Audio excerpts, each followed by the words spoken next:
मैदान सियासत हो, मैदान सहाफ़त, मीडिया, एंटरटेनमेंट हो, आलिम ऑनलाइन से इफ्तार ट्रांसमिशन हो, फिर वहाँ से मेन स्ट्रीम के जो टॉक शोज़ हैं वो भी हमने लियाकत ने की है।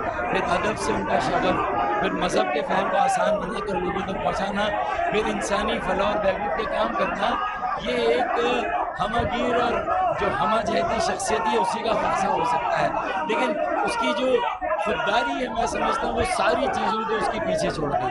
कि खुददारी है कि लोगों की खुशियों में शरीक हो, लोगों के गम में शरीक हो, लेकिन अपनी सिर्फ खुशियों में शरीक हो, अपने गम में किसी को शरीक ना करें, अपने दिल का बोझ किसी के साथ शेयर ना करें, तन्हाई में चले जाएं। और उसके बाद जो हादसात होते हैं, जो सोशल मीडिया का एक्टिविज़म है, वो अगर एडवेंचरिज़म बनता है, ये पागलपन है, ये लोगों की ज़िंदगियों से खेलता है।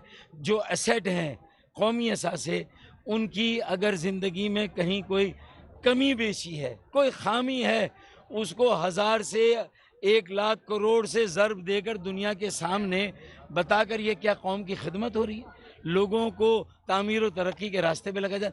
ये सिर्फ एक ज़िंदगी के साथ खिलवाड़ नहीं है, ये पूरे मुल्क और कौम के साथ खिलवाड़ है। मैं अपील करूंगा सोशल मीडिया एक्टिविस्ट से, सोशल मीडिया एक्टिविज़म सही है, लेकिन सोशल मीडिया एडवेंचरिज्म पर नहीं जाना चाहिए। निजी जिंदगी के मैडनेस बारे है। में तो बिल्कुल खास तौर पे